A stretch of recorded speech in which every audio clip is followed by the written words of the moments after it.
No? Let me pull up the PowerPoint.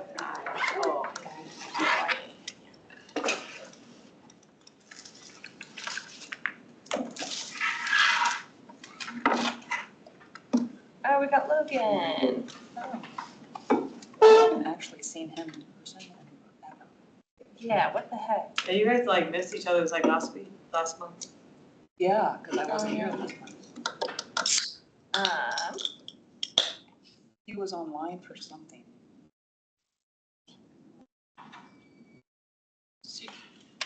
Rick, Okay. do you mind going? Oh, is it again? Yeah, sorry. So I just need to call. Yep, you can call the meeting to order because you're at quorum. Yay. Hi, everybody. I call this meeting to order. And then you'll go into roll call. Do I have to do approval of it? You start with roll call first. Oh, I'm just going. Patrick already approved the agenda Got for it to be published, so then you do roll call. Roll call starting with Lana. Lana Garcia, member, present. Tanya Faust, alternate, present. Elizabeth Shaw, member, present. Sasha Neal, utilities engineer 2, present. Mel England, staff liaison, present. Tracy Savina, member, present. Nathaniel Sierra, council liaison, present. Rick Emil Hines, present. Bruce Raymond, member, present. And Hillary Kerwin, member, present. And then online. Oh, yeah. Hi, guys. Logan Dunning, member, present. I got a full house. Sorry to miss you guys tonight. I know, we miss you. And Colton Zadkovic, sustainability intern, present. Great, and then go into the approval of minutes. Approval, who would like to approve? Or if there's any edits people have. Oh, or if there's any edits that you would like to make. Qualms. Problems, changes. If not, Motion to approve minutes. we have a second? Second. All in favor? Aye. All in? Aye. You got it, great. Thank you. A little rusty, all right? All in favor? Aye. Anyone opposed? And Any nays? Great. all right, minutes are approved. Moving on to Public. public forum. Does anybody have anything that they want to address? Anyone from the public? There's nobody. Any ghosts? Hello. All right, All right. then we can move on to the next one, but I actually don't see Nick here, so Tracy, if you're okay with this, if he comes later, are you okay if we move this maybe further down? I'm not. Okay. I'm just kidding. Perfect. Okay, then we can go to the next one. So the standing community projects Mhm. update. Are there any project updates that anybody would like to give? I'll do one for the subcommittee, our certification subcommittee. We've been on summer break for a few weeks, which has been kind of nice. But we will be getting back to work starting the 25th and then the following Monday after that to kind of hone our presentation that we're planning to give to the study session of the council on the 22nd. So looking forward to that. Anybody else? Is this the part where is a good time to talk about the bond oversight committee? Yeah. I mean, totally up to Tracy, but this, generally, you all put this here as like, you had so much going on that this was a good chance to let the group know about what you're doing. Okay. Logan, I was just gonna jump in. I don't know why I have to yell. Logan? He's pretty far away. I know. Logan. He's small. Um, He's small. I don't, as far as like walking away from that, I don't necessarily have any updates on the last one. I mean, they're kind of like, hey, these are the plans moving forward. But Gina did send the flood plan.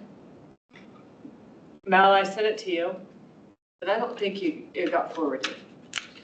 So we I did, haven't seen that, so I don't know why she didn't send it to me. Well, no, because you know what? I had emailed her right after this in the last month it must have been or whatever, and asked her for it, and she happened to be out of office. And then, so when she came back, she's like, do you need it? And I was like, yes, which happened to be right after the next bond meeting. So it was just timing. That's why she sent it to me. Is that what you mean?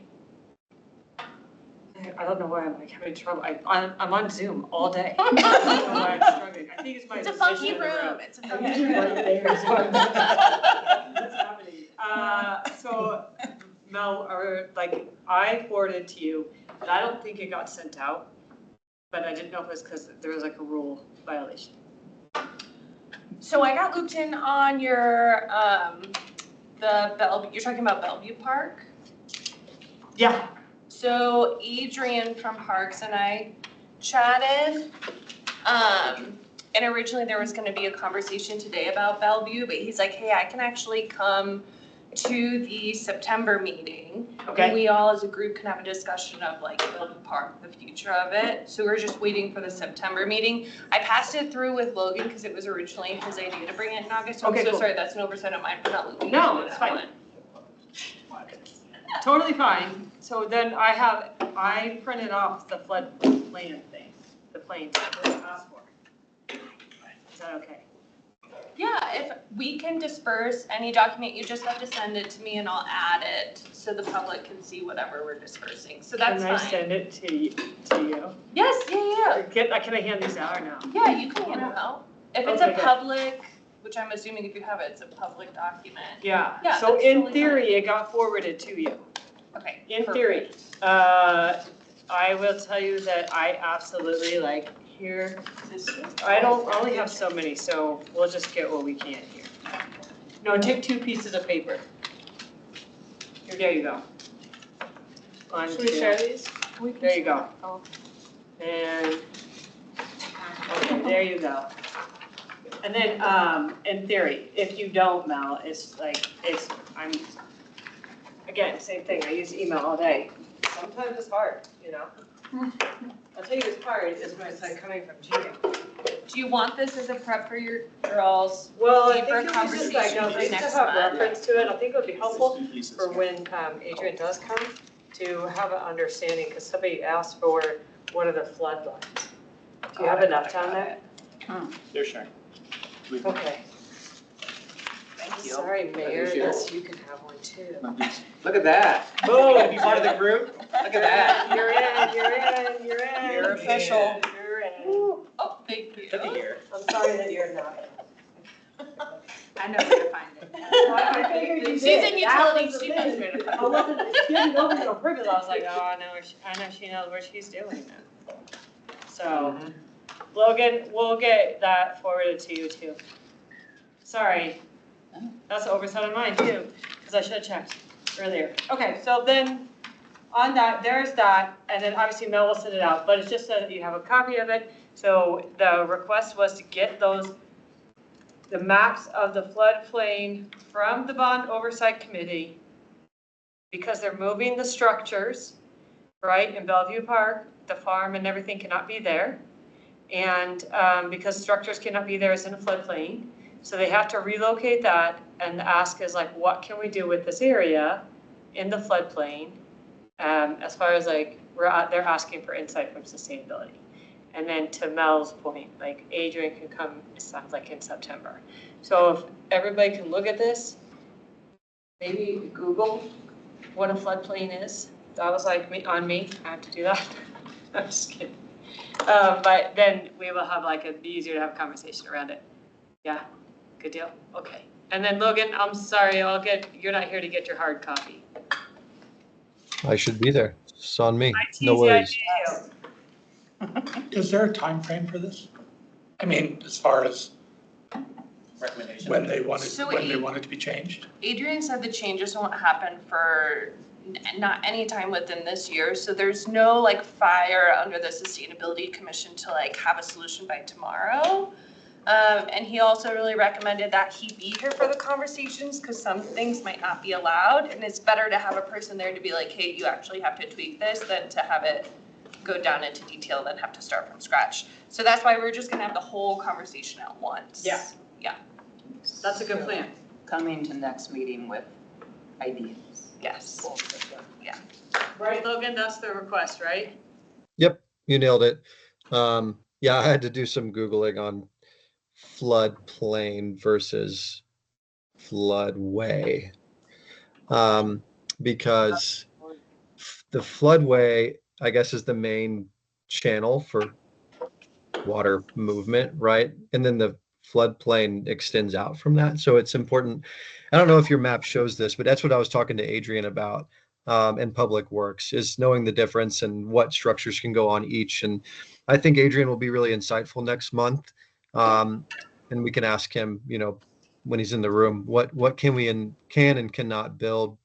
I think it would also behoove us, either as a group formally or just over the course of the next month, go take a look at go walk around, go take the map with you, go look at the space, kind of ideate on, you know, what we think we want to do within this, you know, square footage, and then come to our August meeting with questions and ideas for Adrian, because they're all ears. But I was glad to see that we have some time.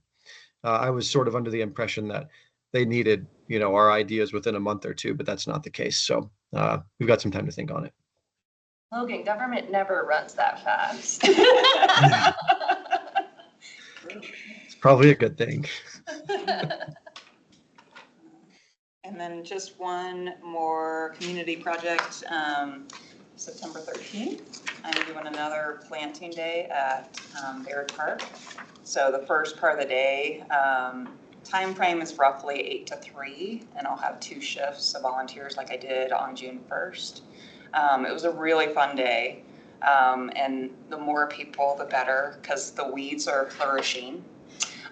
So we have a lot of weeding to do, but we're going to do the second round of planting for Baird Park, hoping to do some art installations and stuff like that. So September 13th, and then in the evening there will be a fall fest.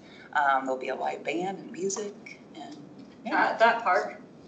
at Baird Park. That's awesome. Yeah, Where is that at? that'll be? By Charles. September 13th. It's a Saturday. Will be the fest as well.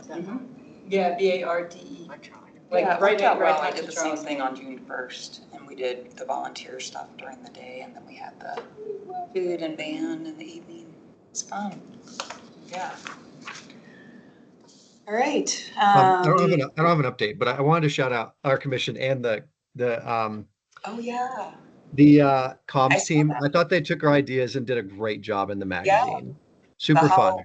Yep, the Halloween. Sustainably spooky is brilliant. Yes. It was very cute. Yeah. Thanks for Super good. recognizing that. Good info there. Yeah. We'll have to meet. We'll have to meet as a subcommittee in November. So no update from me on that front right now. But props. Awesome. Thank you. Any other community?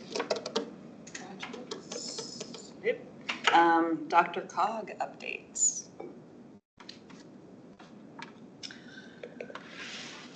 Where to start? The Dr. Cog project, Denver Regional Council of Governments, their decarbonized Dr. Cog project is getting a different name or branding or something, and we don't know what that'll be or when. But for now, that's the placeholder. It has these various different components of the whole project, the incentives, the community engagement and communication, the workforce part, and the building policy collaborative part.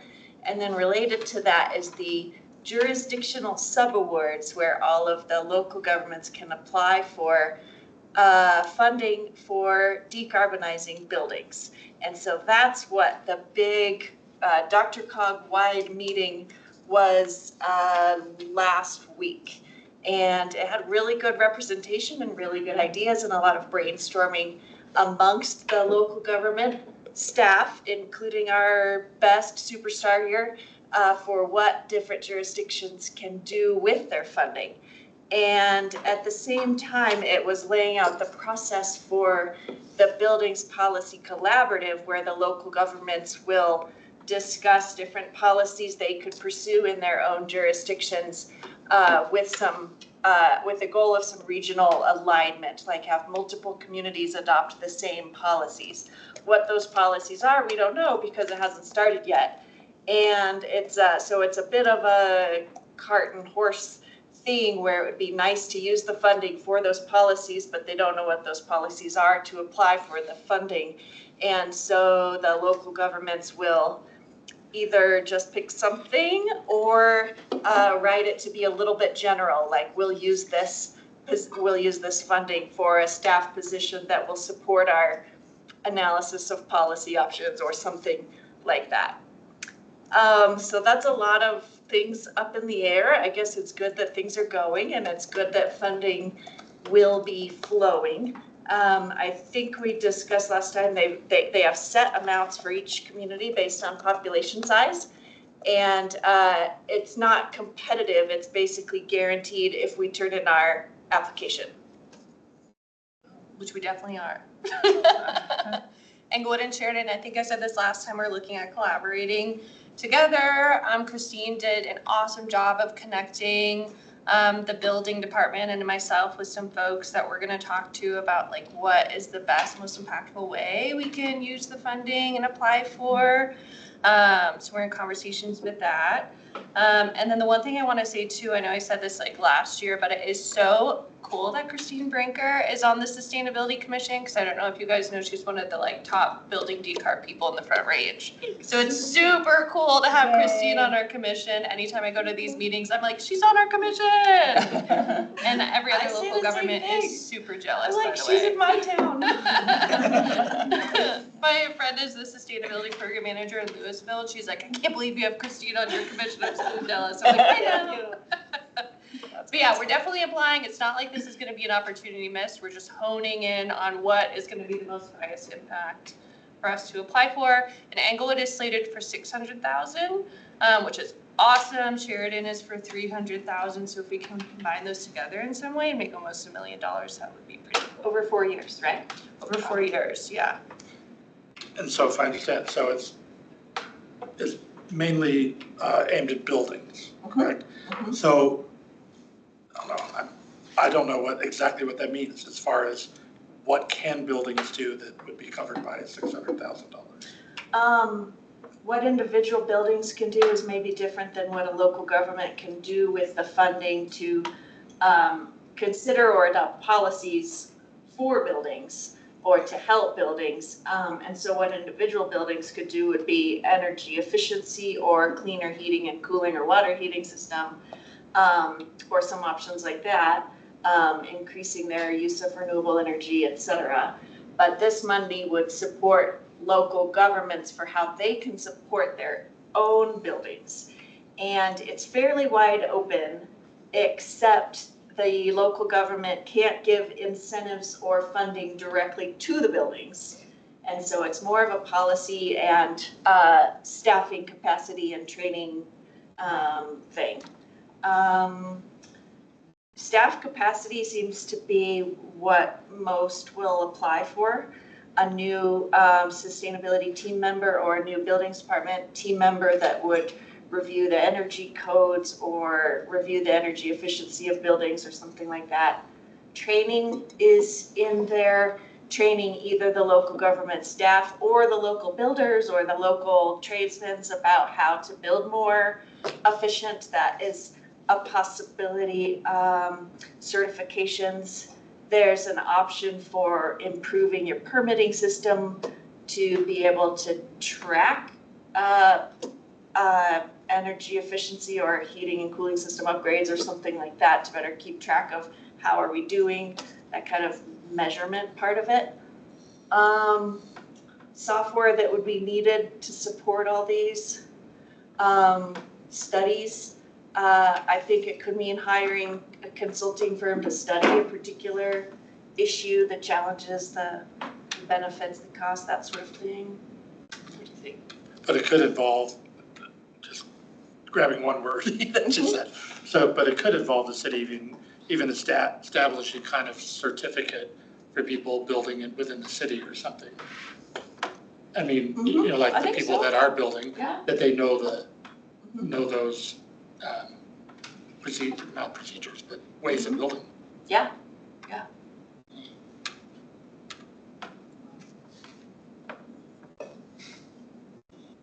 Thank you.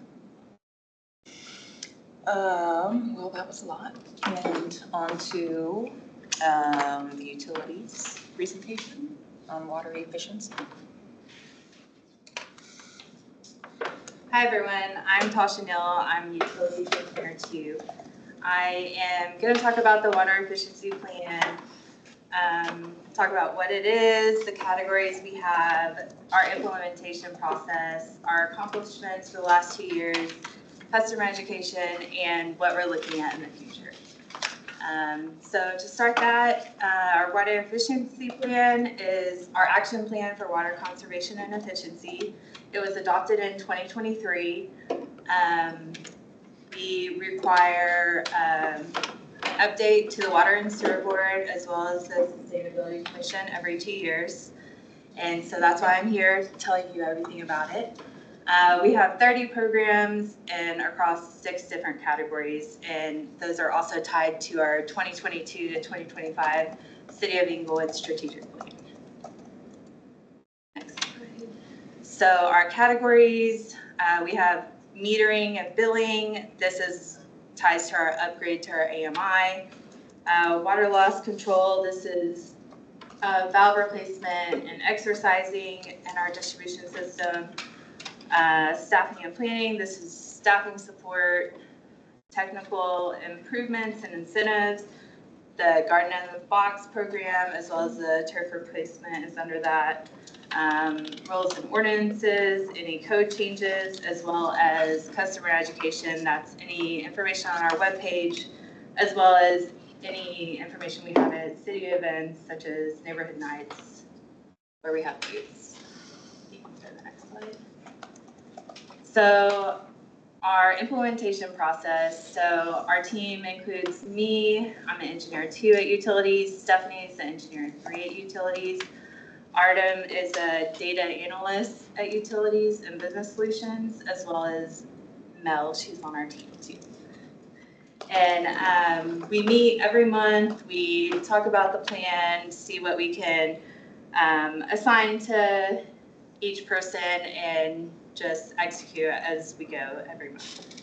What do engineer 2 and 3 mean? Oh, thank you. So, engineer 2 is like a project engineer, helps the project manager on any capital projects. And then engineer 3 can be a project manager. Okay, thanks. One is super smart and one is super, super smart.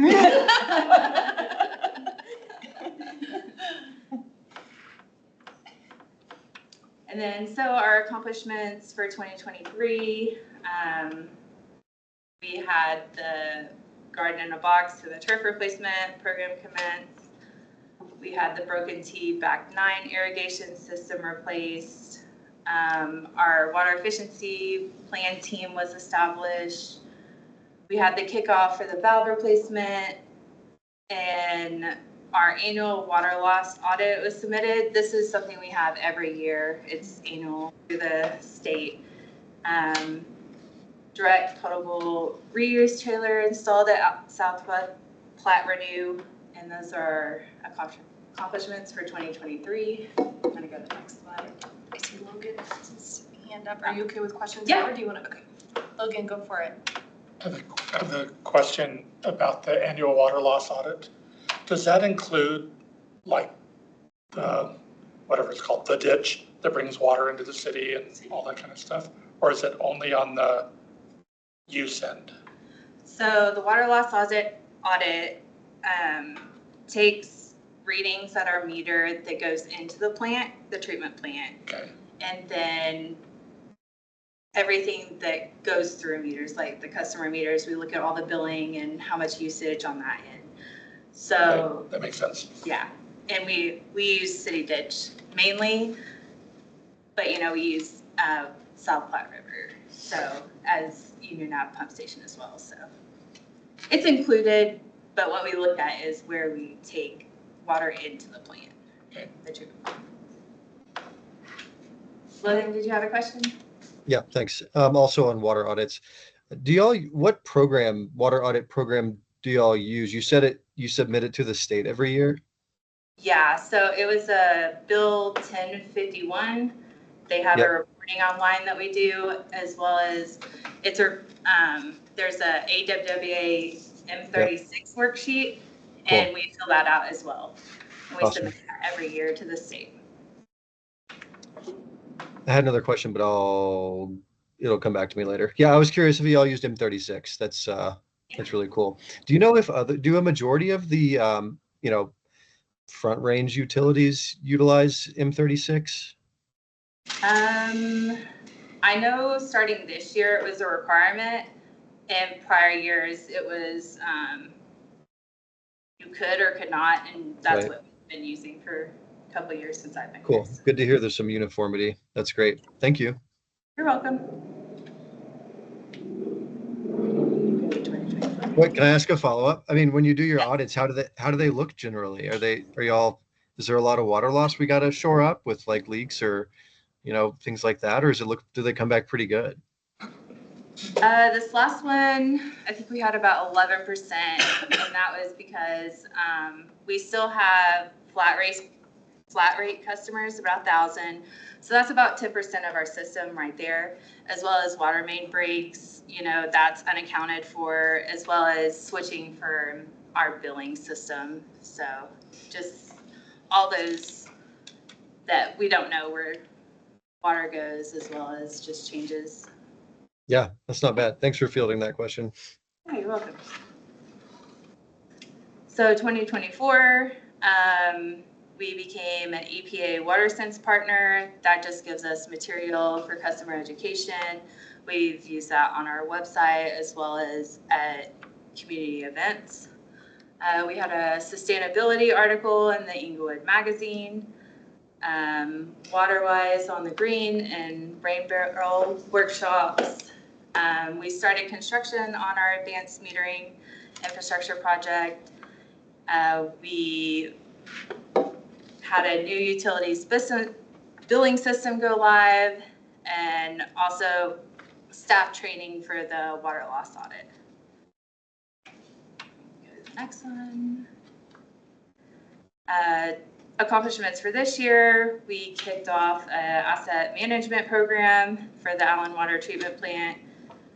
We had an energy audit report completed for water fixtures in municipal buildings. The upgrades were completed at Bates Logan, Park Irrigation and Landscaping, and we had 7,080 obsolete meters replaced with our advanced meter infrastructure project as of June. City ditch, we piped Reach 1, and you can see it on the map to the right. It was down there by McClellan Reservoir. The developers piped that with their project that they have going down from the pump station to Mineral. So that's almost fully piped. There's a few flumes that are still going through, and we're completing that here soon. 2 questions, real quick. Allen Water Treatment Plant Asset Management Program, what was that?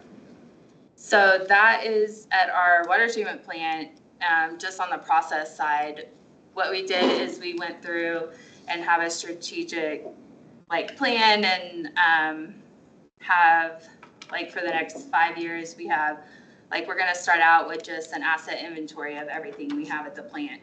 So it's a progressive plan that maintenance is leading, and This is hard, assets isn't hard goods assets, what you've got, pumps. yeah. Okay. Mhm. Second question, what was the priority for the meter replacements? How was that done? The advanced metering infrastructure The or the valve the meter replacement, yeah. I mean, how were those prioritized? Who would have been approached first? about the replacement and how would that happen, if you don't mind? I know with the lead reduction program, they've been replacing meters like that. If they need a new one, as I can look into that Is that, prioritization. okay, that isn't metering for individual homes that don't have it. That's a different thing. Correct, that's Thank you. different. I'll hold it for that. That's flat rate. Thank you. Why is Harvard Gulch on there with the star? On that little map? What do you say? I was just looking online, I'm just wondering why Harvard She's Gulch Park biased. is. Oh, it says Headgate. I think Yeah, I know. probably because. Yeah, it's I as far think I as know the city the ditch answer. goes, yeah. What was that? Well, it's as far as it goes. Yeah, Oh, it's just the It's a end point? terminus for it. yeah, Oh, so it connects, yeah, that would be the end of the city ditch in Harvard Gulch. Oh, okay. And I just happened to be reading the project for replacing the ditch with the underground pipes. And they said that stretch will continue because my impression is the water in Harvard down there needs that, needs that to continue down there for the park. Right. So it'll be permanent. Okay, thanks. Any other questions? Okay, so customer education, on our website, we have a place for water use and water efficiency. We have landscaping tips. We also have the education materials we have at neighborhood nights or other community events we bring and hand out. In January 2024, we had a bill stuffer for water efficiency, and we do quarterly social media posts on Facebook, and that's our lead reduction program, our valve replacement, just things like that you've seen on Facebook recently. Go to the next slide. So where are we going from here? For the next 2 years, our focus is on finalizing advanced metering infrastructure upgrade, evaluating the block rate structure with a rate study, offer limited large customer water audits, metering unmetered customer, and that's the flat rate you were asking about. And then just looking at different code changes we can do as well. And throughout all these accomplishments and future focus, we have distribution system maintenance, we have information on our website, the WaterSense material we use, and then the social media. I'm going to jump back to that issue, I'm sorry, about the unmetered customers. Is that timeline realistic in that it might not be addressed until mid-2026, or is it just on the line? They're just on the line. They're just on the line. Yeah, these are just things we're gonna. I was under the impression that there was already efforts being done to get unmetered people. Is that an ongoing thing then? Is that a, shall I call it a purposeful thing, as in actively moving forward on that? Yeah. Okay. We're looking at that. And the reason I ask is, I'm in a neighborhood, okay, where a bunch of the houses are not on meters. And the water runs all the time, okay? And it just seems as though that should be more prioritized in terms of water efficiency and, like you said, your audits and things like that. Has it, just not manpower to do it, not the incentivizing to do it? We've definitely been talking about it. Council will. What, is it difficult for the people that are not metered, that they have the flat rate? They're obviously like grandfathered in, right? Because at one point in time, that was just the case, right? Is that right? Well, there is something in our code, if there's a new ownership, within 90 days, you have to go to a new meter. So we do have that as of right now. And I help with development reviews, so I'm pretty good about tracking that and making sure, if I see that, ask, well, when did you buy the house? And then we'll enforce it there. But we've been having some conversations on how to move forward with this. I was just curious about if you come against, if there's a resident who has the flat rate, and And I feel like one house that I bought like years ago, the guy paid $20 a month flat rate for all of his water. And I was like, dang, that was pretty awesome. I would be not, if that was me, I would not be incentivized to like put a meter on and be like, no, man, try to make me. So I'm just kind of curious, is like, there's no arm twisting that can really happen, right? Not right now. Yeah, I My didn't think house so. is on a flat rate and we're trying not to be, so I can share some personal experiences. It should have happened when we bought the house, but no, our realtor didn't like flag it or know it. There's new funding that came in because when we first inquired, right when we moved in, it was like gonna be $1,200 or $1,500. We were a little cash strapped, so we said thanks, but not now. New funding came in, so it was only like $300. So we paid for the meter and we're just waiting for the construction to happen.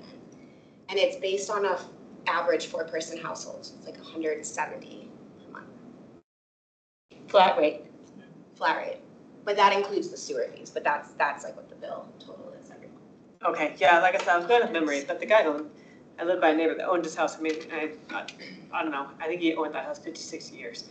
And he was like, yeah, no, it's $20 a month flat rate. And I was like, dang. Yeah, in some cases, we've seen it's cheaper to go to a meter. So, it just depends on the water usage. So how is it enforced when someone buys a new house in Inglewood? Do they have to get a permit in order to buy the house for a water meter? No, but with our billing, they're pretty good about watching that and telling them, it's in our code within 90 days to get a new meter. Yeah, Is 'cause there you a gotta change the penalty? name of the bill. Is there a penalty if they don't? I can look into that. I'm not sure as of right now. I would say In my there's not a lot of experience, it teeth. wasn't enforced. There's not a lot of teeth there. I know somebody who's been across the street for 3 years now, and he should have had this done a long time ago, and nobody's ever approached him about it, so. I guess we're wondering if there's something we could do to make that more likely to happen. Yeah, there's conversations starting for this, so soon enough we'll have a plan. But I can look into that. There's really could just cool raise the flat programs rate, that help just people finance it, the meter install.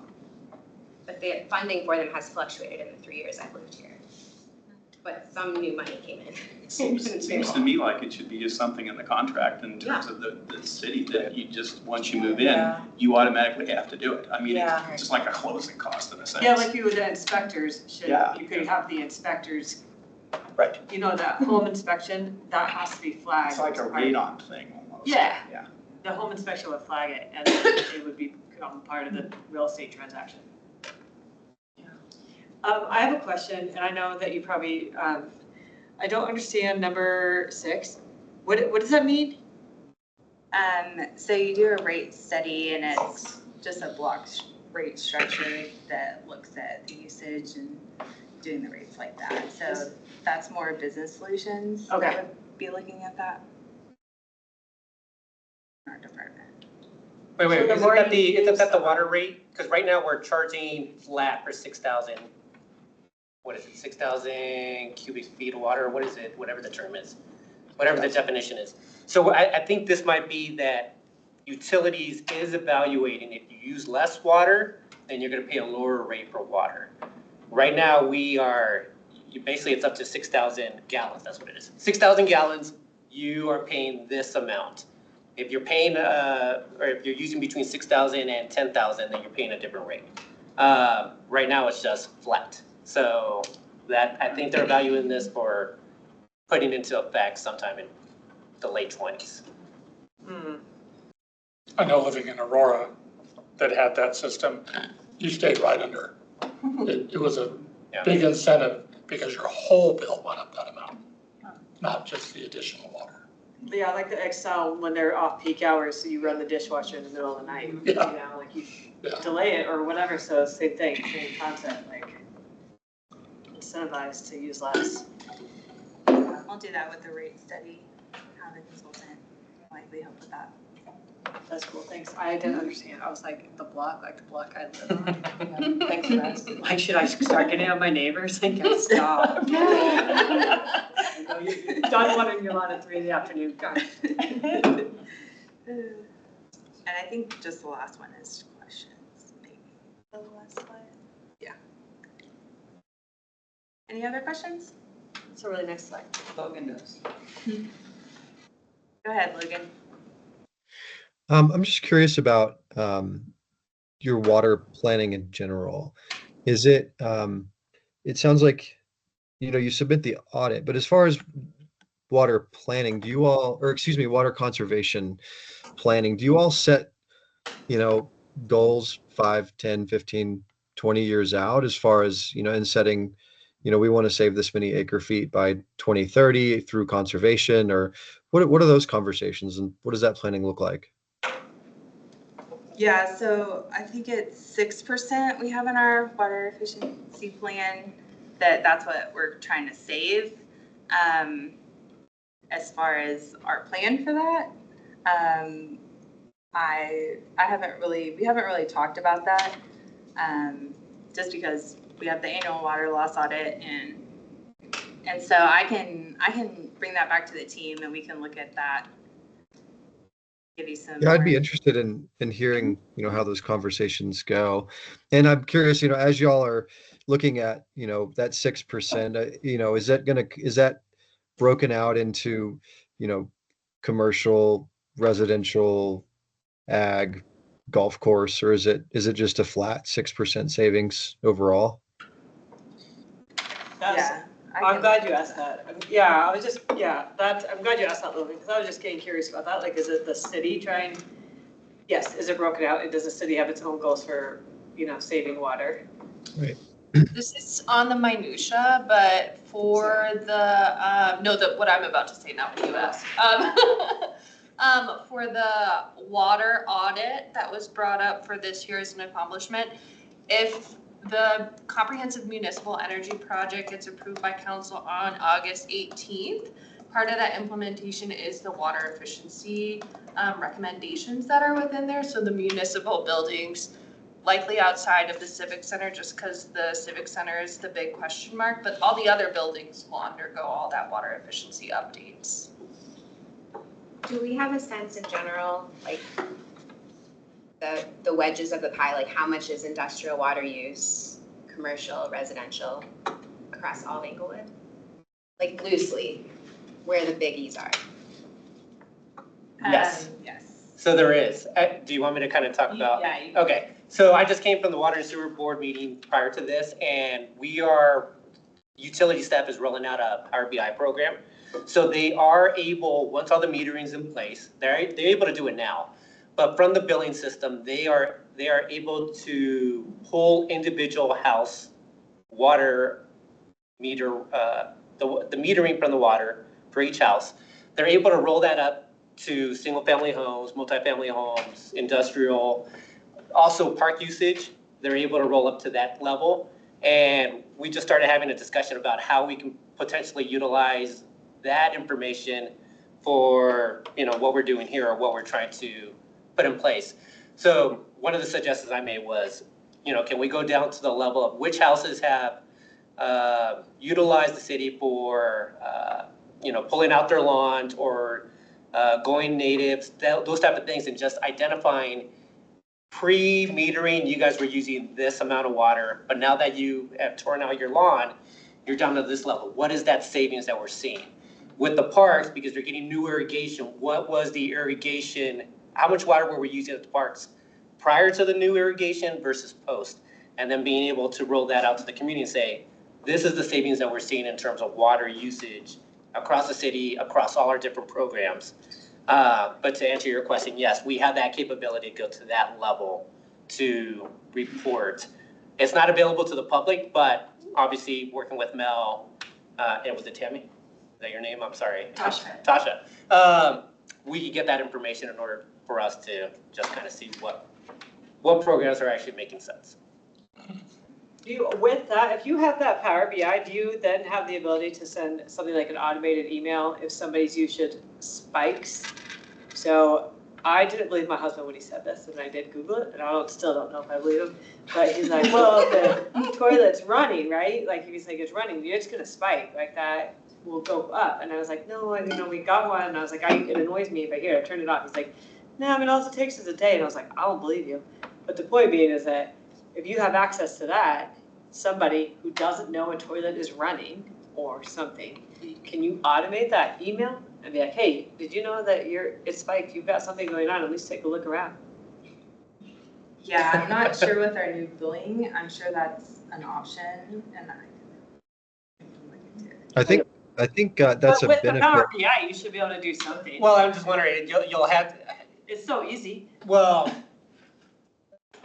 I can't really answer for utilities. I It's know, not my I'm role. looking at it from the software You perspective. probably could, but there has to be a delta, right? Whatever the standard baseline is, you'll have to say if there's a 10% deviation from what you normally are. That's all you want to Something do like is that. just find that. But I'm not sure if we're gonna go Do through you that want level. deviation over number, yeah, I mean, I know, I'm looking at it from like software Yeah, yeah. perspective, and be like, yeah, this is easy, don't Yeah, worry. exactly. Well, and the other part is that, I think that's also a realized benefit of shifting from AMR to AMI is, and correct me if I'm wrong, Tasha, but it sounds like there's going to be more accessibility on the user to maybe access their water use in real time. Is that going to be a capability with what we're installing? Yeah, that's my understanding. That would be great. I mean, I'm just thinking about sprinkler line breaks. Yeah. And I mean, those are the kind of things, and because I run mine at night, I won't even know. You know, and it could be flooding my backyard and I wouldn't have known it until I got it. Right, or like a washing machine that's running or that's losing water underneath, and you don't know it unless you have. Until you get the bill a month later. Yeah. But by then you've done so much damage, Right. right? Like, so, I mean, I don't know, like, it'd be nice, it's possible. You're laughing at me, but you're like, well, like, if we're tracking it, like, we gotta be able to automate it. The tech exists because I've had it There in is the that, past. yeah. And have seen where a sprinkler line broke and it would text me within 12 hours saying, hey, your usage is off today. That's all it can tell you, because it doesn't know what happened. But it was the But it's same enough day. to start for taking any a look leak. around, Yeah. and it's just like a spike that went from like, I went here, I used this average, and then And it all of a was really sudden, from helpful. one day to the next, we jumped by however many percentage or something. Yeah. Listen, I don't know if you guys have heard, it's this thing called AI. Which uses a lot of water. I tease, but, like, I'm sure that there's potential, there may be something to put on a roadmap for future steps, especially like, if you have no idea now what your gauge is, right? So you don't know whose, sprinklers are broken, or toilets are running, or washing machine's busted. So there's no way to gauge it, but if, there was a way to start looking at it and then make a comparison, you might find it more impactful than you think at first. It's a good idea.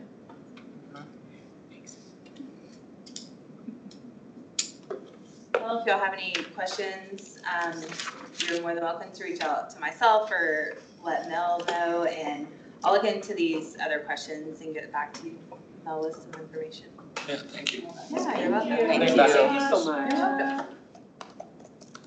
Tasha, be free, unless you want to stay for the rest of the meeting with me a while. I kind of want to stay. Yes, you got it, you got it. I always love giving people an out though, just because we.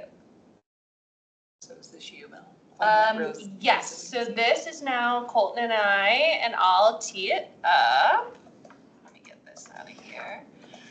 So hopefully you all are very familiar with the Community Climate Resiliency Framework at this point. Some people in this room were actually at the kickoff workshop back in January. But this is the project that Colton really has been leading, and he's done beyond an incredible job. It's at a place I didn't even expect it would be at, which is great. This is going to be going in front of council October 20th for a study session for them to see all the work that's been going on. So we still have 2 months until then. We're still working on this, still refining it in. But we wanted to get to you all a little bit early to review it, see if there's any like gut checks that you all have or any red flags. And then some of the work that we've been doing since the last update that you all had, we tabled at 2 neighborhood night events. Rick was at them with us, which was incredible. Asking for fellow Englewood residents to gut check also what we had brought, and we made sure to ask them, do you live in Englewood? And if yes, then we would ask them the questions. And then we're still doing a lot more internal interviews. We still have some lined up over the next coming months. And then this will get a final leadership presentation in September for them to get another look at it too. So it's going through a lot of processes of checks and balances first. So with that, I will hand it to Colton, unless Colton, you think I forgot something, which I would not be surprised if I did. No, Mel, I think that sounds great. Thanks a lot. And thanks everybody for having me. We'll wait till that gets back up. But yeah, so we're getting into the home stretch here. My internship goes for another roughly 2 months, and that's around the time where we'll be looking to present this to City Council. Currently, I'm working on a rough draft that we're looking to get to our communications department by the 22nd, when they'll make it look like a proper Englewood framework. The rough draft I'm working on has these six sections: transportation and mobility, ecosystem protection, emergency preparedness, health and well-being, equitable financial resilience, and then water resource management. Underneath each of these main sections, which relate directly to the vulnerabilities that residents identified in the workshop back in January, or the workshops, underneath each one of these, there will be solutions that were also kind of created by residents. And then from those resident created solutions, we've tinkered with them a bit, figured out what works, what might not be feasible, what's already being done by the city as well. That's been a really crucial part of this whole process, is interviewing different departments and figuring out, okay, this might already be addressed. So that's leads directly into these small shout outs that we were going to want to have, especially like, for example, if you're thinking about the transportation and mobility section, and where a lot of residents were asking for improved micromobility or bike lanes, or, you know, pedestrian infrastructure. There's a lot of that happening within the Hamden and South Broadway projects. The Walk and Wheel Plan has a lot of great stuff that it already addresses this. And so it would feel sort of incomplete to create this framework without kind of bringing those up. So they won't be a huge part of the framework, but acknowledging that the city is doing a lot of work already to build resilience in the way that residents wanted, I think will be important to include. So we'll do that. The other thing to note, I think Mel mentioned those neighborhood nights events, and I think overwhelmingly each resident we spoke to about the framework resoundingly supported each of the main 6 vulnerabilities.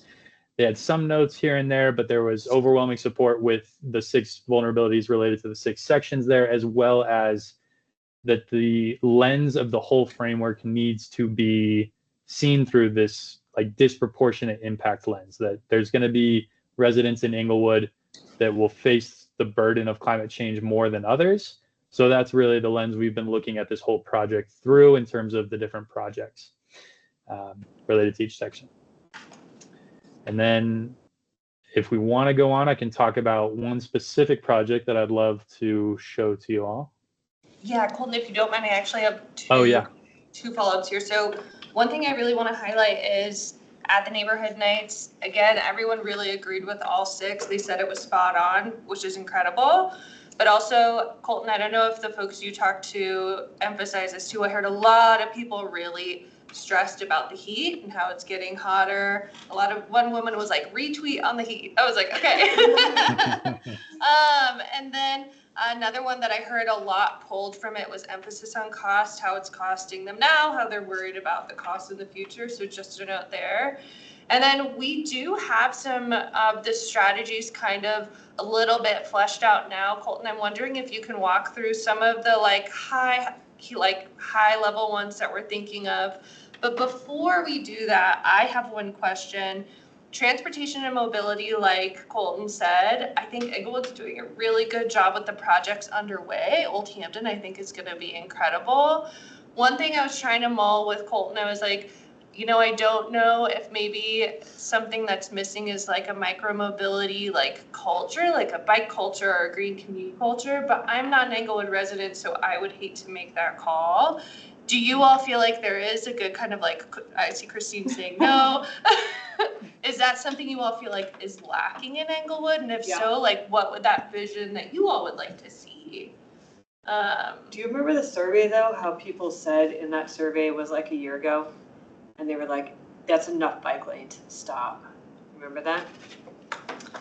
Yeah, but you're gonna get Feedback like that. pro and against for anything. I My- heard a comment before someone was like, no more bike lanes in Colorado, no one bikes in Colorado, and I was like, that is the craziest thing I've ever heard. Are you not from around here? Maybe because I went to grad school in Boulder, but I was like, it's only bikes up there. But one comment, I think you don't want it, and both sides, right? Like one comment does not represent an entire community of how they feel. Yeah, you're right. I think I'm just like a people pleaser. I would say like no, for me, no. And I've got young kids. I have 2 boys and they're 8 and 9. And they had to learn how to ride city real fast. Like you had to learn how to watch out for cars, don't get doored. Like you gotta stay in this lane. This is how we turn into traffic. Versus like where I lived, was like these little bike paths where I was in the shade, I could fly down the hill. And so I just feel like that part is kind of missing, where you can get out of traffic and just coast for a long time. It is really missing. Yeah, I'm still scared. I need to figure out teaching, so. Yeah, Riding right in the city. I know, and one is like, dude, I am invincible. Don't worry. And you're So like, is oh, that, yeah. am I hearing that it's maybe a 2-prong, like a lack of infrastructure, or maybe infrastructure that might be coming that's not here yet, but then a lack of understanding of where those safe paths are? It could be safe, you could call it that. I don't, like Logan, I know that's like a bike lane, but I'm not taking them on there. And I know Dartmouth has one, but I'm not taking my kids on that one either. Now that they're the 9-year-old, I would, because he's kind of aware of his surroundings. The other one is your typical second-born child, like, no. I don't think it's a lack of knowledge of where they are, because Yeah. almost everyone has Google Maps and can see it, and it's a lack of them being there in the first place. Got it. No, and you know which one, I don't know how you guys feel about this, but do you know when you get on the other side of University and Yale, and they put up all those posts so you can't cut into them? Yeah. And it's like protected, like it's on the street and it's protected, but also it forces drivers to slow down. So you can't take those curves super fast. And I know that that's not a popular opinion with those posts, but personally I like them because of both of those things. Drivers have to slow down and you're protected in that lane. I will say this, like I don't think I've I've seen seen them one. in Denver. When you Dartmouth is going eastbound and you're coming up on University, there's a bike lane. And I think it's not just me, I see it all the time, is like, it's very confusing. Is this a right turn lane for cars? Or is this a Oh, bike lane? Absolutely. All the time, Yeah, yes. and I some see people. that at Dartmouth and Logan all the time. Yeah, Yeah. and some people are like, it's a turn lane, and some people are like, it's not a turn lane. And like, you can't, whoever's in front has to make that decision, and all the other cars follow suit. So if somebody says it's not, everybody's sitting in that long Dartmouth lane. Yeah.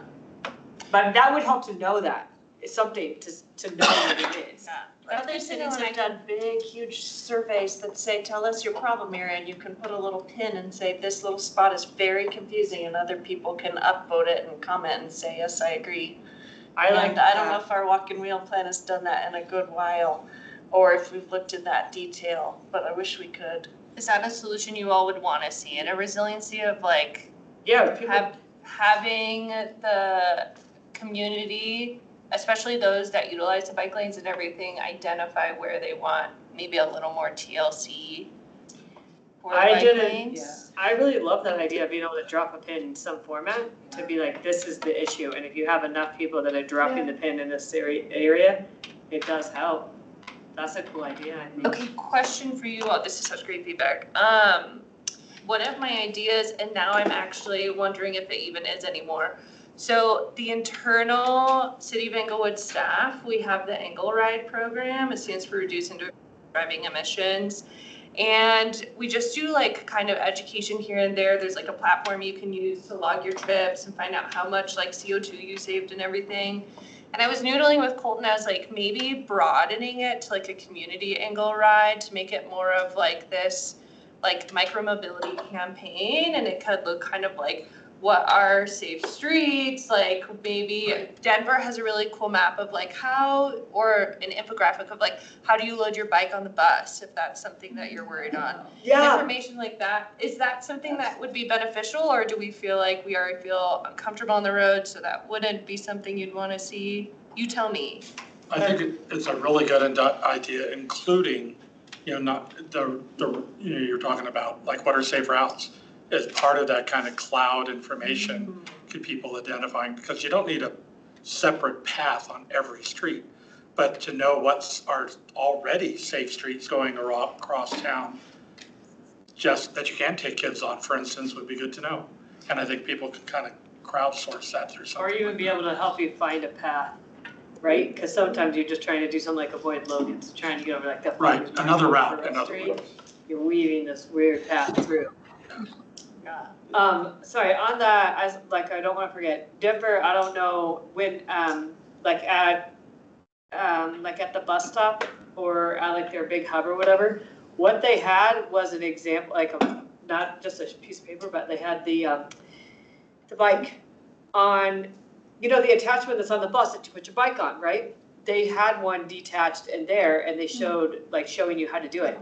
And when I saw that and I could figure it out, that was when I was like, oh shit, now I can put my bike on the bus and my brake. But until then, I was just hanging around waiting for it to stop. I was too afraid to try and figure it out. But if you're trying to figure it out in traffic and stuff, so that to me was like a tool that really helped change things. So. I've never heard of that, I love that. Yeah, I was down at the one it's so anxiety inducing, being like, okay, I don't want to hold up this whole bus, I have to put this bike on there. So move fast, and then just, like the other thing was like, there are only 2 bikes fit, or 3 or whatever. So to be able to see a bus coming and be like, okay, my bike's not gonna fit, like I understand, because I know that there's 2 bikes, I can see this. And I know there's a limit, and I don't need to try and figure it out. I like that a lot. But yeah, that was incredibly helpful. It was alive, you could just see it up close. Colton, do you want to go through, we can skip the ones that we're still fleshing out and might be on the chopping block, but the ones that we really feel confident about, do you want to go through those at a high level? Yeah, definitely. So Mel's right. I feel like in terms of the amount or the framework as a whole, it's maybe 75%, 80% of the way there. So I'll just kind of talk about some of the ones that we've had on our radar for a while now. Under transportation and mobility, we met with community development and talked about BERT, like revitalizing BERT, figuring out how to bring more value to it. Community development is looking into turning it into a on-demand service. Like this is very early stages of this, but they're looking at municipalities like Lone Tree who have this sort of service and seeing if that's something that Inglewood could do with BERT or potentially just expand its service somehow so it's not just in that one corridor. Building resilience in that way, we want to stock BERT with resilient materials during extreme heat events and potentially have BERT be able to take people to resilience hubs such as the one that's getting built over Commune over by Sheridan. So that's BERT under transportation mobility. Then we also have, maybe I'll skip this one because it's not very fleshed out, but we're looking into hopefully talking to Public Works about exploring a e-bike share program. We just think it would be perfect, especially with South Broadway, having a dock there and then a dock by the RTD light rail stop by Civic Center. So that would be really exciting, I think. And then, as you guys were just talking about, I think the community-wide Ingle Ride program. But also I think building that out and adding on to what you guys were just mentioning of the survey of like what points in the city are just a bit more dangerous or need more TLC, I think that would be an excellent addition to that section. So thank you for that. Colton. Down to, oh, sorry. Sorry, I had a question on one of your bullet points there. Yeah. Are you looking at just like the bike sharing, the e-bike, or are you looking at scooters too? We were just looking at, sorry, Golden. We were just looking at like, what would a small pilot of dockable e-bikes look like? I don't know if you know, a lot of municipalities, justifyingly so, get a little around scooters.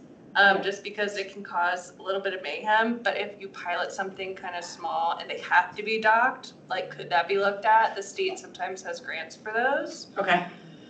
So again, that's super beginning stage. We want to meet with community development to see if that even could be something, but we're just fleshing out kind of what that transportation could look like. So no gondola? I wish. An electric gondola through the city. That'd be amazing.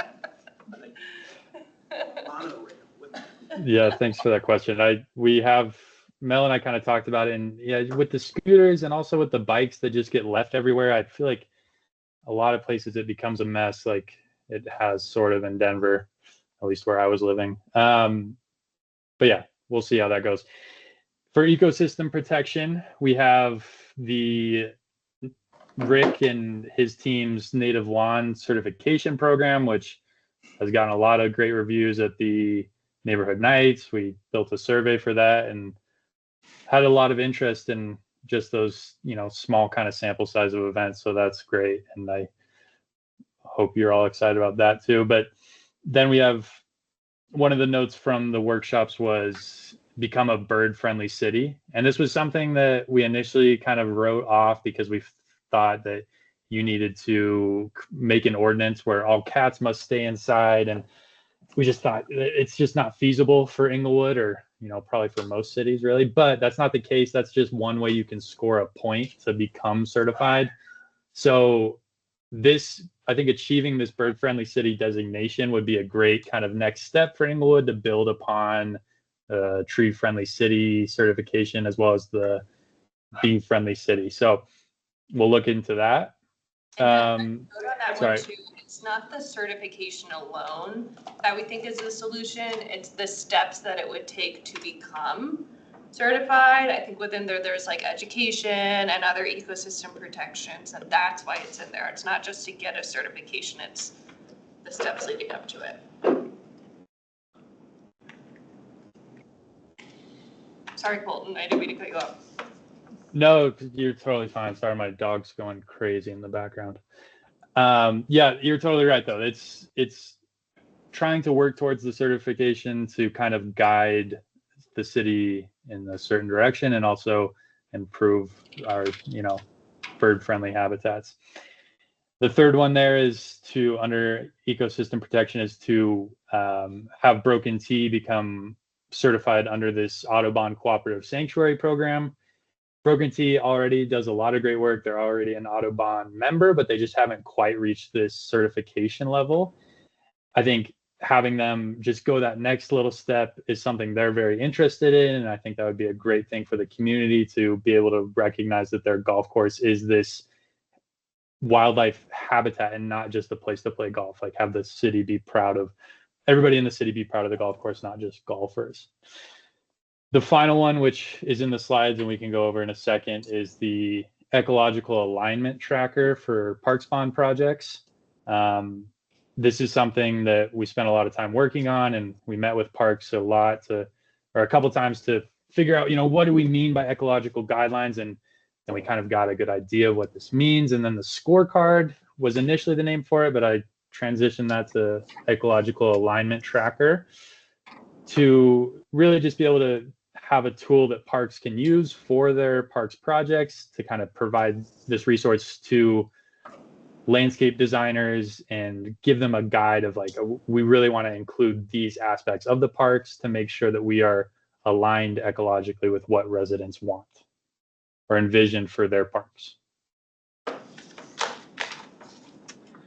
The third section here, emergency preparedness, we're looking to make a Inglewood resilience map, all the places you can go for relief from extreme heat to extreme cold, for wildfire season, places that have HEPA air filters. We also want to list like all of the community resilience assets, food banks, other nonprofits that provide resources to people during emergencies. Just having a one-stop shop that's also in a printout version, so it's not just online, and people can reference it in the case of need or emergency.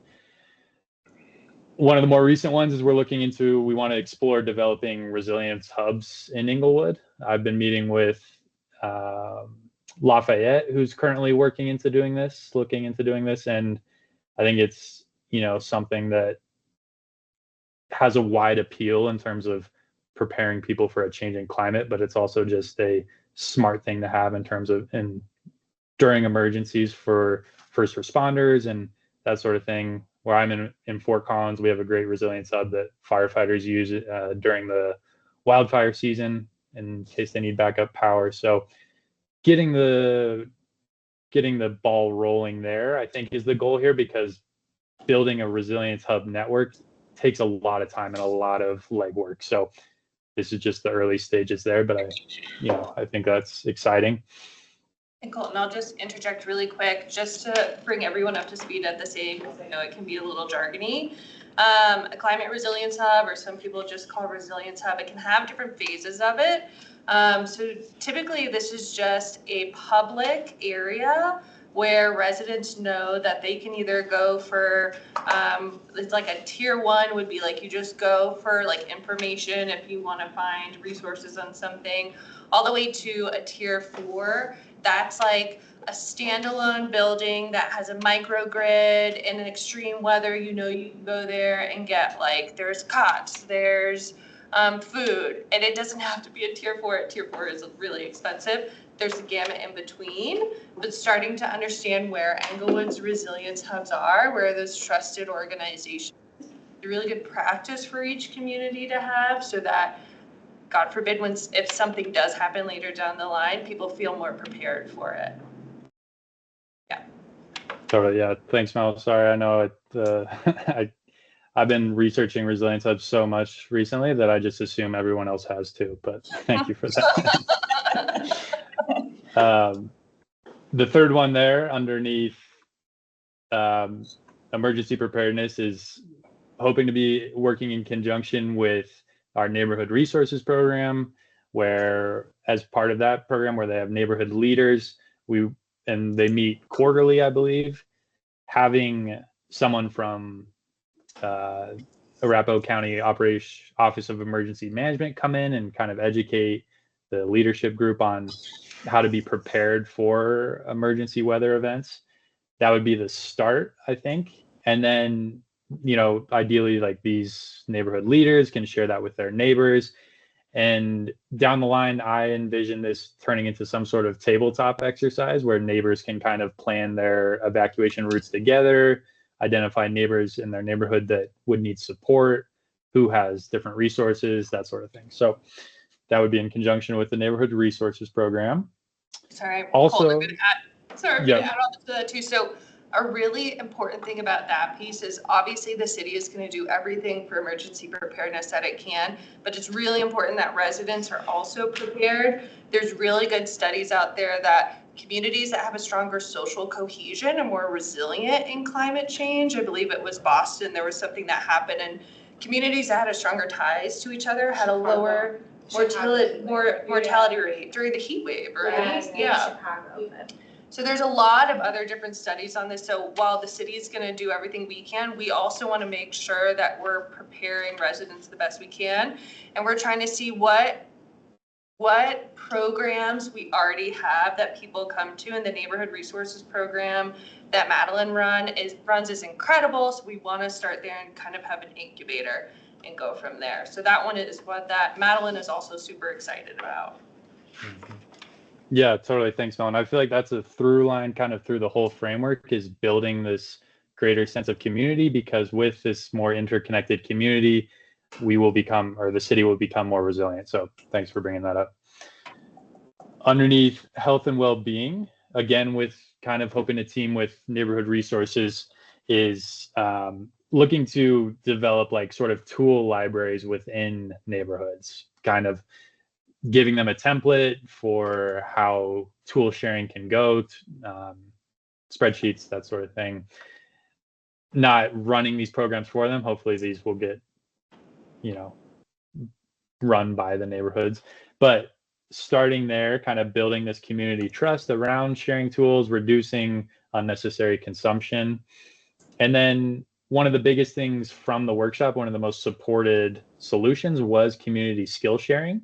So we would love to, in the future, host community skill sharing events, either at city facilities, or we've also been talking with Aiden, the Sustainable Business Program Coordinator, about potentially having sustainable businesses host workshops if they're interested in that. And I think this would be a really cool way for community members to educate each other on what they're really good at and build a more resilient community in that way, where we're each just helping each other out in that fashion. And then my thought process was to kind of acknowledge community members that teach at these workshops, and like this sort of Inglewood educator badge or something, where you teach at 1, you get a bronze, 3 silver, that sort of thing. So we have that under health and well-being. The other one there is, I'm thinking these two will be kind of combined. When Mel did outreach at the mobile home park communities, she heard that residents there wanted more access to green space. And the mobile home community that she was most close to, they do have Cushing Park right across Santa Fe there, but the pathway to it isn't very clear. There's a tunnel you have to go under that's a little sketchy, to say the least. There is no wayfinding that can direct you to that park. So that's a project that we want to take on with communications to get wayfinding and hopefully improve the state of that tunnel there as well. In this process, we were also kind of looking at land around there. Like, is there anywhere we could fit a pocket park for this mobile home park community in this very industrial area? And we found this area behind one of the mobile home park communities, and CDOT owned it. But I reached out to CDOT and they said they will give the land to Inglewood if they turn it into a public use space. So that's something we're going to meet with Public Works this week, and kind of, we already met with Parks and Rec. They're like, obviously, yeah, if you give us free land and we can turn it into a park for this community, like, that's awesome. But I have to meet with Public Works and figure out the legalities of it all. But hopefully it works out, because that would be a super exciting thing to provide for that community, I think. Would you be able to squeeze that in with the bond? This is such a beginning phase, and there's so many if, ands, and buts with it. But the main solution there was just looking at pocket parks around this area. All the mobile home parks they line up around the South Platte, I think it's the South Platte neighborhood.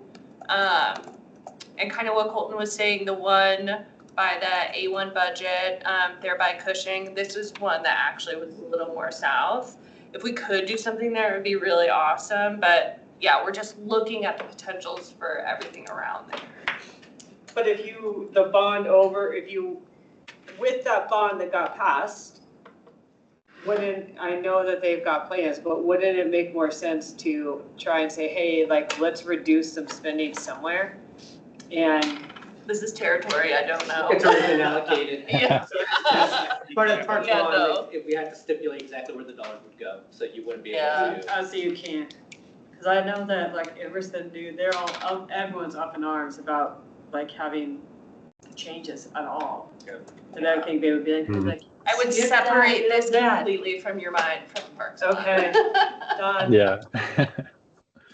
Yeah, no confusion there. But yeah, very early stages. It's just exciting that it's maybe even a possibility, I think. So under equitable financial resilience, I'm looking to kind of make this sort of climate resilience toolkit. I'm basing it off a resource I found from Cambridge, Massachusetts, where they have this toolkit that it provides different tips and resources for homeowners and renters. At one of the neighborhood nights, someone came up to me and mentioned that there should be support and financial and educational support for renters as well, because they kind of get forgotten about a bit. And so that's something I'm looking to make, and then communications could obviously make it look a lot better. One really important thing, again, with the mobile home park communities here under equitable financial resilience, is we're looking to develop or deepen engagement and connections with these residents. The line here is with residents who face greater climate risks as they do. This would look like some sort of cultural broker. Now, again, this is very early stages, no idea exactly what this would look like, but there are examples from other communities of someone who's trusted in these kind of disadvantaged communities being someone that their neighbors can go to and help them apply for different financial support programs that relate to weatherization or energy efficiency. So that would be a program that would help, I think, really bridge the gap there a lot. And then under water resource management, this is another one that we have kind of hit roadblocks on a lot, especially when it comes to water. A lot of people say water quality in Englewood, and then quantity as well, of course. But as we've learned through this process, Englewood has very strong water rights. And with the quality, utilities is already doing so much work there. And it's just a matter of kind of, it's a time thing. Like they're working on it. You know, there's not a one quick fix here from this framework that can improve water quality. But under this section, we kind of wanted to, I don't want to say double dip, but that's what I'm going to say, and use nature-based solutions here related to the Native Lawn Certification Program and the Ecological Alignment Tracker, and frame both of those here as water saving projects, as they both are. There's going to be water saving tracking, hopefully, as part of the Ecological Alignment Tracker. And then with the Native Lawn Certification Program, we won't be able to necessarily track water savings, but with more lawns being certified, it'll be something that you know, we'll be able to take pride in, knowing that water is being saved. So that's the very high level overview of what we have so far. And please let me know if you have any questions. Residential lawns definitely outcompete for square footage of Englewood parks. So we do think those are two really big heavy hitters. Residential, and then putting in the water efficiency from the park conversions. But yeah, we would love, I know that was a lot thrown at you at once. We would love to hear any feedback that you all have, any gut reactions where you're like, oh, I don't like that, or I do really like that. But also, if you all are like me, I'm a crockpot thinker, I want to like noodle on it a little bit and then get my feedback back. There is not a rush. We still have until end of October to do that, and that's totally fine. I was gonna say, just for sake of time, maybe if we could bring that back to September meeting. Yeah. Could we get, Colton, that was fantastic, by the way. It really was. Yeah. What you guys have done already is just incredible. Yeah. Could you put those sub bullet points in a kind of a little outline for us so that we could maybe chew on that ahead of the next meeting? Yes, yeah. Definitely. And one thing I wanted to ask, Mel and I talked about this, and another thing for you guys to maybe stew on is we really wanted, I think, youth engagement and youth education is a big part of this. And for all of you that have young children in Englewood, like getting your input in terms of what you would think they would be engaged in, like what would get them excited about environmental action and climate resilience. That would be really helpful to us to think about, all right, how can we kind of include that in the framework? So just adding that on. We do definitely want, I know for time's sake that everyone's probably like over it, but we do want your feedback on the Park Spawn ecological guidelines. Again, if you all want to do this at the September one, there's no coal burning underneath us to get this done today. So it's up to you all. This has already been put in front of Parks leadership and they're super excited about it. And they really wanted the feedback from Sustainability Commission before they start giving it to the designers to take into consideration. So totally up to Tracy, totally up to the commission if you all want to give feedback on that now or if you want to wait until the next time. Well, the designers are, they're in it. So they're in the beginning phase, so the leadership even said they're in the beginning phase. This is a great time to put this in front of them. I have a So thought. giving feedback now would probably be. I have a thought I can share now. Just looking at these different boxes. I wonder if there can be like a social component to this, like if it's community education or involvement, even if it's just like I don't know, labeling the different plants in the park or something like that. Or some type of signage or way for there to be social engagement so that people are actually kind of like paying attention to what's around them in the park. Sorry, And real thinking quick, about not to interrupt you, I don't think I quite understand, I mean, I look at the boxes and I get, these make sense. I don't think I quite understand, who's doing the scoring? Yeah, great question. So with the Parks Fund, they have designers for the parks, for what they're gonna look like. And so if you all like this, like, it says guideline, then Parks would give this to the designers of like, here's what we're trying to go for with each park. So they would look at, okay, does it have these native drought tolerant plants, and does it have keystone species? Did that answer your question? So they're But who scoring does the themselves. score? They're scoring Yeah. themselves? Is that what? So they have it to follow, but then the park staff or, mainly the park staff would go through. And we talked to them too about like, do we have capacity? Because the hope would be that we do this either each year to see if we have any improvement, but it would be park staff. Okay, got it. So park staff would go through, they're gonna start with going through each of the plans and then scoring the plans themselves, correct? So the It's like designer, the, oh, sorry, go for it. no, just kind of more of the whole project as a whole, not, the designer would provide their plant palette in terms of what plants will be included. And then from that, you can score if there's keystone species included. Did they carefully plan out bloom times, and is there a wide variety of colors of blooms, and that sort of stuff? But then you would do this year after year? Like just evaluate, like, let's just take, for example, Bates Logan. It just got finished.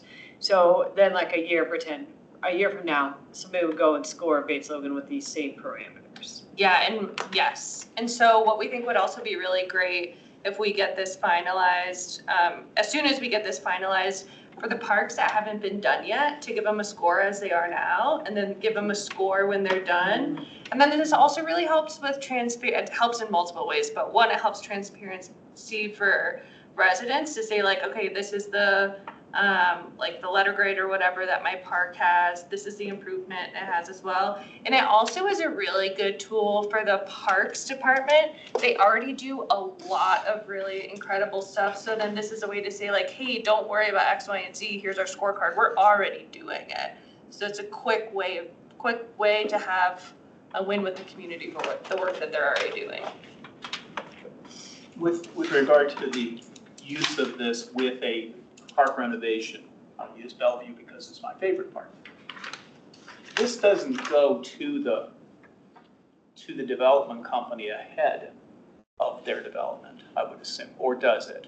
I think it does, Development right? of the park? If you've got a company coming in, they're bidding on the project, do they get this ahead of time? Or is this a way that the Parks Department evaluates what they've been presented? I think they get it ahead of the time, right? Because you want them to use it, like you want success out of this. Yeah, so this helps guide them of what's Okay, important. so that's so this goes to the potential Mhm. people who are doing the RFQ, so, okay. And then after, when that person or that firm is gone, when the park is finished, parks will still take it on and do it annually or however much is feasible for them to update it and let the public know about, like, maybe the score stays the same, maybe it goes lower if there was something that needed to happen, maybe it goes higher. But I've seen in my years being here, a lot of people have a lot of questions, especially about the parks that they live closest to. That's the ones that they care about the most. And so if they can look up kind of like what it has, what it doesn't have, I think that's a lot more feasible and a lot more palatable for residents than doing one-off questions. It'll just give them all the information they need to know.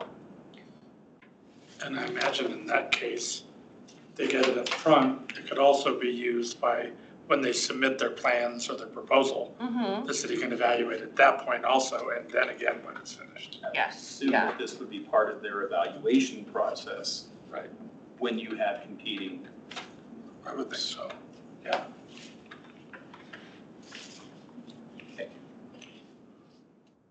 Any other comments on it?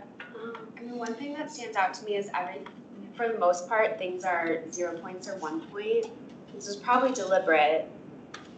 But if Englewood prioritizes some of these more than others, the score won't reflect that. That's what I was thinking, but then I saw. Yeah, you're No, I Englewood's know, but I value on mean, it. like, maybe we would want to weight getting rid of noxious weeds higher than carbon sequestration, for example. But those are each 1 point. Like it's a value of like a 3 to get rid of noxious weeds, because that's more Oh. important than everything else. So to score it higher, you don't want it equal to, I don't know, nature play design bonus point.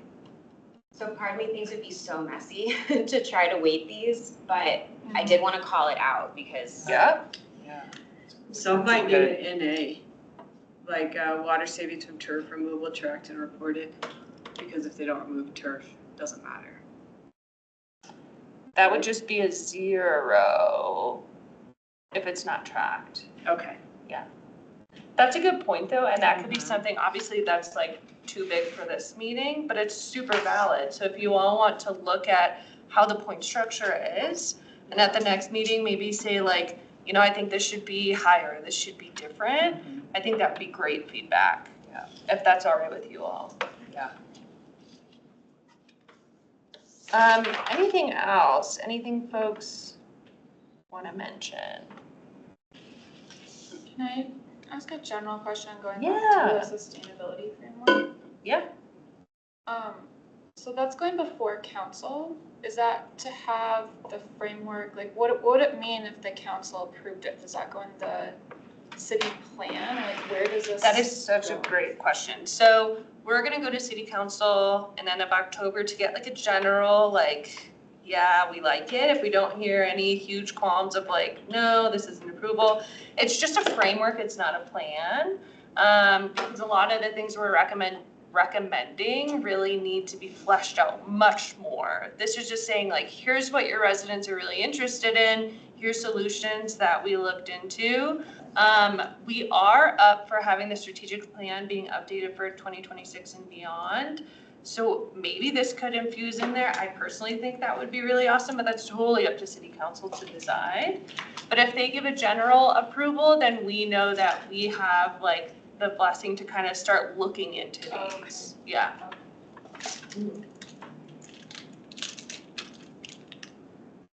Okay. Maybe you should add something about your birds. About birds? Yeah, for your certification. Oh, yeah.